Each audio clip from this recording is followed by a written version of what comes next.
Assalamualaikum warahmatullahi wabarakatuh. Seluruh bangsa dan selain, jumpa lagi di channel Jagat Nupitu. Semoga dalam keadaan sehat, tak kurang satu apa, rahmah barokah selama Allah curahkan untuk kita semua. Saya hanya ingin mengomentari apa yang jadi pernyataan dari Ustadz Wafi, Kang Wafi, yang alumni dari santri Sidogiri terkait dengan tesis ilmiah Kiai Haji Imaduddin. Sangat masuk akal manakala ada tesis ilmiah seseorang ingin sekali meluruskan, menandingi dari hasil tesis tersebut. Bahkan dengan jelas Ustadz Wafi menyampaikan yang namanya tesis ilmiah itu seperti ini, seperti ini. Itu juga tidak, menurut saya juga tidak bisa menentukan seorang Wafi untuk mendikte Kiai Imaduddin terkait dengan tesis ilmiahnya. Karena tesis ilmiah itu sendiri tidak harus mendatangkan ini, mendatangkan itu, tidak harus. Yang jelas kalau sudah menulis berdasarkan referensi yang ada, cukup gurunya, ya, orang-orang sekitar yang notabene dipandang alim, dipandang tahu permasalahannya, tidak harus undang habaib, tidak harus undang ini, ngapain gitu kan. Nah, bila mana ada yang ingin meluruskan atau melengkapi adanya kajian ilmiah ini, ya seyogianya menulis, ya, datang tabayun, disampaikan agar jelas permasalahannya. Kalau hanya di media sosial saja, ini loh, kalau nulis itu seperti ini, harus ini, ya itu kalau sing nulis iku mahasiswa lah, perlu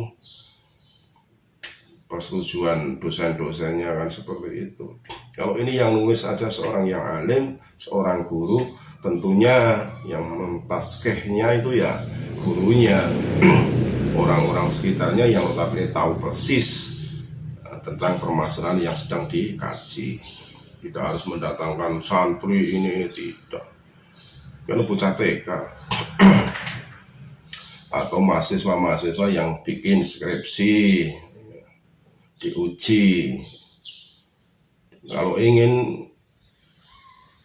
untuk mendatangkan Kiai Imaduddin beserta catatan ilmiahnya, ya monggo saja, tidak apa-apa. Kang Wafi datang ke Banten, tidak usah keluar-keluar seperti inilah. Seakan-akan Wafi ini mewakili seluruh masyarakat yang kontra dengan catatan ilmiahnya Kiai Imaduddin, sehingga membuat statement sendiri seakan-akan Wafi ini yang paling benar.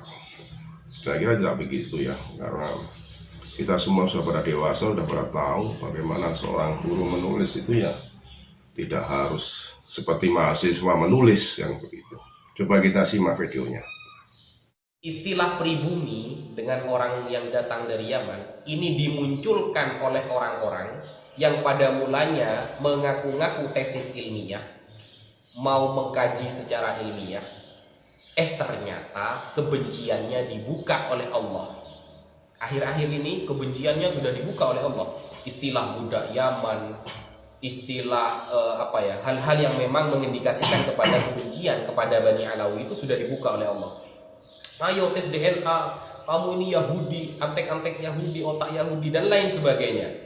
Istilah kebencian itu dibuka oleh Allah Subhanahu wa Ta'ala, bahwa alasan pertama mengatakan tesis ilmiah itu sudah tidak benar sama sekali. Gitu loh. Kalau dikatakan ilmiah itu begini, teman-teman. Contoh nih, ya, saya menulis kitab, ini contohnya. Contoh saya menulis kitab. Ini kitab namanya Al-Qaulul Mukhtasar fi Alamatil Mahdi Al-Muntadhar, yang ditulis oleh Al-Imam Ibnu Hajar Al-Haytami. Anggaplah ini tulisan saya. Kalau saya mengklaim bahwa Imam Mahdi adalah ini dan itu, maka saya siap mendatangkan minimal 20 ulama, 5 dari kalangan habaib, 5 dari kalangan ulama, 5 dari kalangan santri, delegasi pesantren yang sudah mumpuni, dan 5 dari kalangan para pemikir yang lain. Nah, 20 orang siap mengkritisi, membedah buku yang saya tulis. Langsung bertemu, live. Biar apa? Biar ketemu titik salahnya itu di mana, kelemahannya di mana, gitu. Itu gentle namanya. Giliran diskusi terbuka tidak mau, giliran tulisan orang yang bukan dari Bani Alawi ditanggapi. Katanya yang mau diskusi harus dari Robitoh Alawiyah. Giliran tulisan-tulisan meskipun bukan dari Robitoh ditanggapi. Kan gimana gitu loh.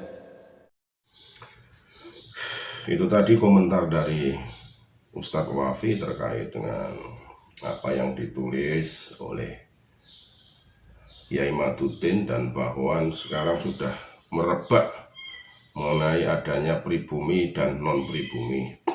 Kalau sudah bicara pribumi itu ya orang yang awal mula menduduki suatu tempat itu yang pribumi, dan pendatang itu ya sebagai lapis kedua terkait dengan jangan sampai pendatang kok akan menguasai atau mendikte pribumi, ya itu kurang adab. Jadi pribumi itu terkait dengan mereka yang datang awal menemukan sebuah pulau, dan pulau itu diduduki dari awal oleh orang tersebut sampai turun-temurun. Nah itulah pribumi namanya ya. Jadi jangan sampai istilah pribumi dan non pribumi itu diartikan lain atau di justice sebagai aib, itu tidak. Karena memang harus ada pribumi dan non pribumi. Oh ini penduduk asli, ini pendatang. Nanti untuk apa ya, saling berbaur, bertukar pikiran. Nah yang baik seperti itu. Tapi jangan sampai mereka itu terus melampaui, mendahului.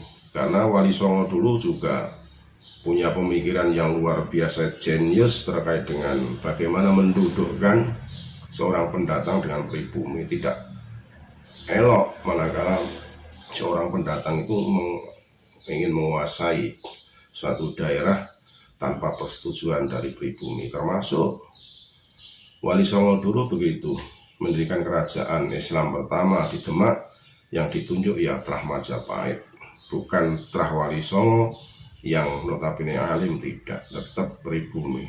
Akhirnya kan Raden Patah didaulat sebagai raja. Adapun Wali Songo yang alim secara agama, secara syariat sebagai penasihatnya, kan begitu. Jadi jelas tidak semata-mata ingin mencari tenar karena kealimannya, kenasabannya, tidak, karena menyadari betul bahwa kemauan daripada masyarakat saat itu ya Raden Fatah selaku penerus dari Majapahit juga sebagai orang-orang yang terdahulu menduduki suatu tempat di mana bumi mereka dipijak. Sekali lagi mohon maaf NKRI Harga Mati Nusantara Media. Assalamualaikum warahmatullahi wabarakatuh.